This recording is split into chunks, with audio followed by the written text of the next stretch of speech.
नमस्कार दोस्तों, मैं संदेश आपके राइजिंग एकेडमी की तरफ से स्वागत करता हूं। आप जैसे जानते हो कि मैंने लास्ट टाइम आपको कुछ forms of company, forms of business बताए थे और आज मैं उसी का फर्दर कंटिन्यूएशन करने वाला हूं। जैसे मैंने आपको बताए थे कि 5 तरह की कंपनियां होती हैं, जैसे sole trading concern, partnership firm, joint Hindu family business, cooperative society और जॉइंट स्टॉक कंपनी। ये 5 तरह की कंपनियां होती हैं। अगर आपने प्रीवियस वीडियो मेरा देखा होगा या आप मेरे साथ जुड़े होंगे तो वहाँ पे आपको मिला होगा कि मैंने इन सारे कंपनी के बारे में थोड़ी शॉर्ट इन्फॉर्मेशन आप तक पहुँचाई थी कि सोल ट्रेडिंग क्या होता है, पार्टनरशिप क्या होता है, जॉइंट हिंदू क्या होता है या कोऑपरेटिव क्या होता है, जॉइंट स्टॉक क्या होता है। आज हम लोग इन 5 में से किसी एक पॉइंट पे ब्रीफली बात करेंगे या इन डीप बात करेंगे। हम आपको बता दें, जैसे मैं आज बात करने वाला हूँ सोल ट्रेडिंग कंसर्न पे। सर, आपने तो सोल ट्रेडिंग लिखा ही नहीं है। अगर आप गौर से देखोगे तो मैंने सोल प्रोप्राइटर लिखा है। एग्जाम में क्वेश्चंस आते हैं, what is sole trading concern, what is sole proprietor. Sir, ये दोनों का फ़र्क कुछ नहीं, दोनों का मतलब एक ही है। दोनों में वर्डिंग डिफरेंट लिया गया है लेकिन मतलब एक ही है। अगर आप मेरा पिक्चर देखोगे, इमेज देखोगे तो उसमें आपको दिखेगा अलग अलग तरह के प्रोडक्ट्स रखा गया है, लेकिन वो दुकान एक ही दिखाई गई है। एक ही दुकान में अलग अलग तरह के सामान रखे हैं और ये बंदा खुद अपना पैसा इन्वेस्ट कर रहा था और प्रॉफिट भी खुद ही लेगा और लॉस भी खुद ही झेलेगा। जैसे मैंने आपको प्रीवियस वीडियो में बोला था कि सोल ट्रेडिंग कंसर्न मतलब होता है एक अकेला आदमी जो सारी चीज़ें करे, कंट्रोलिंग, मैनेजिंग, ऑर्गेनाइजिंग, प्रॉफिट से लेके लॉस तक सारी चीज़ एक अकेला आदमी झेलता है, उसको बोलते हैं सोल ट्रेडिंग कंसर्न। आज हम लोग इसके बारे में पढ़ेंगे मीनिंग, डेफिनेशन, फीचर्स, एडवांटेजेस और डिसएडवांटेजेस।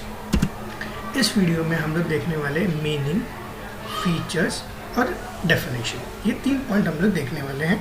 बाकी 2 पॉइंट एडवांटेज और डिसएडवांटेज हम लोग देखेंगे अगले लेक्चर में। ओके, सो आज हम लोग आज का लेक्चर चालू करते हैं, meaning and introduction of sole trading concern. अब इसमें सर क्या आप बताओगे?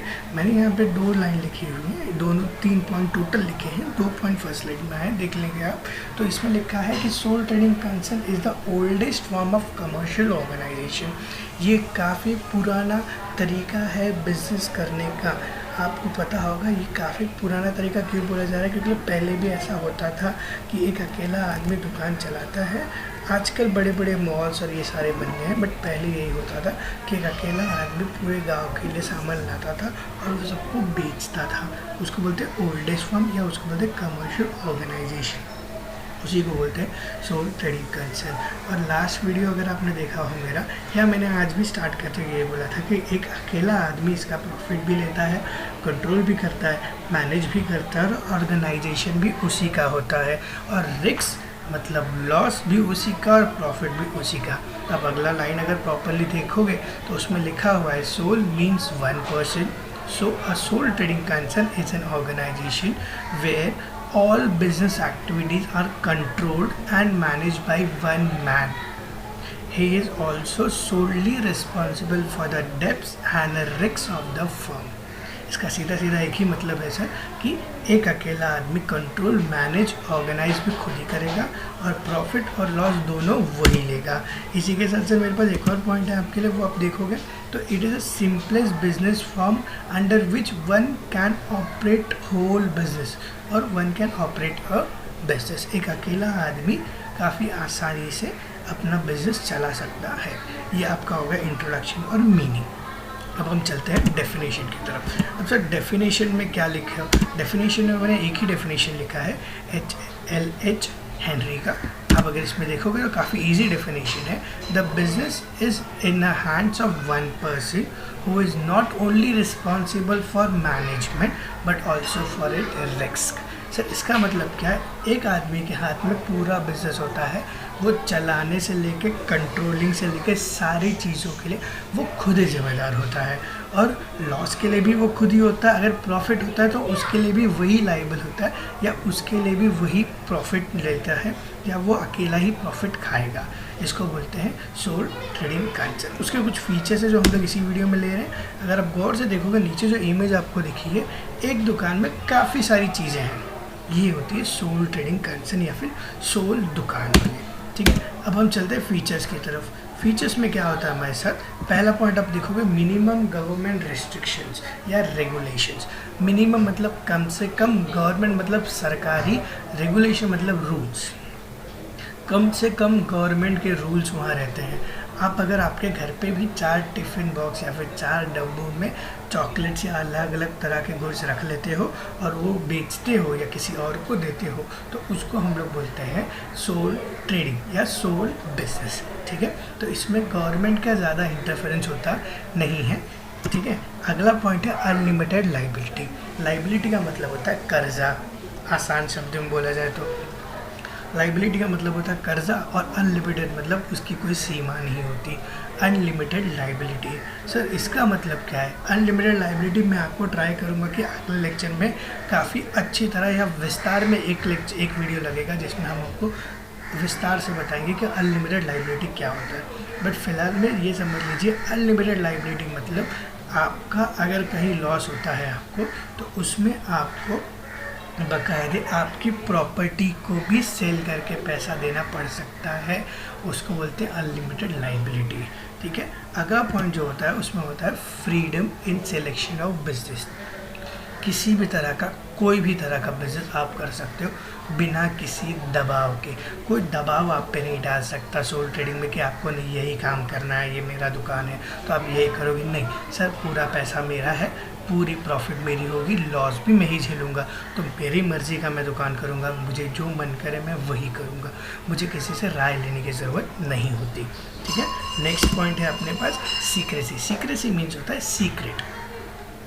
किसी भी दुकान का एक सीक्रेट होता है। अगर आपने गौर देखा हो तो किसी भी दुकान पे आप चले जाओ, आप बोलोगे अरे ये दुकान बहुत ज़्यादा चलती है, उसके पीछे का कारण होगा कि उसका जो प्रोडक्ट है उस तरह का प्रोडक्ट कहीं और नहीं मिलता होगा। बराबर, कहीं और नहीं मिल रहा मतलब ऐसा नहीं कि वो गुड्स नहीं मिल रहा, वो गुड्स मिलता होगा बट उस क्वालिटी में नहीं मिलता हो।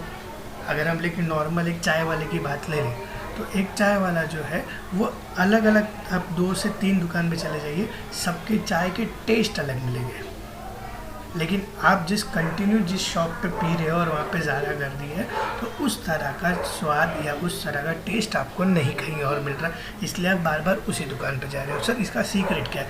जो वो मसाला यूज़ करता है या जो इंग्रेडिएंट यूज़ करता है, जो प्रोडक्ट यूज़ करता है उसमें वो कुछ अलग होगा या उसका बनाने का तरीका कुछ अलग होगा, कुछ तो अलग होगा, उसको बोलते हैं सीक्रेसी, जो वो दूसरों को बताने वाला नहीं है। इनफैक्ट कि वो किसी और को छोड़ो, वो घर में भी नहीं बताता है कि सीक्रेट क्या है। ठीक है, क्यों? ये लीक होने के चांसेस है। जैसे ये सीक्रेट लीक होगा उसका जो प्रॉफिट है वो क्या हो जाएगा? कम। तो इसमें मोस्ट ऑफ द सीक्रेसी होती है।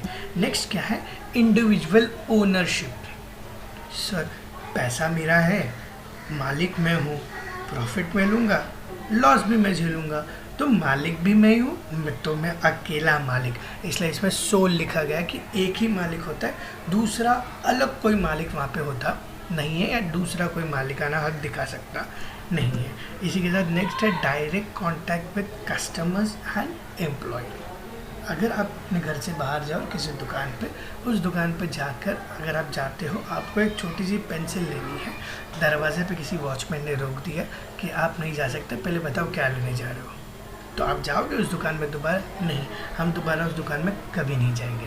करेक्ट। सो ऐसा ही होता है सोल ट्रेडिंग में। क्या होता है कि आप डायरेक्ट शॉपकीपर से बात करते हो कि हमको ये सामान चाहिए, आप दे दो, आप पैसे देते हो, लेके चले आते हो, इसको बोलते हैं डायरेक्ट कॉन्टैक्ट। ठीक है, ऐसा शॉपकीपर या फिर जो दुकान वाला है वो डायरेक्ट कॉन्टैक्ट रखता है, उसी को बोलते हैं सोल ट्रेडिंग कंसेंट। ठीक है, नेक्स्ट पॉइंट है सूटेबल फॉर स्मॉल बिजनेस।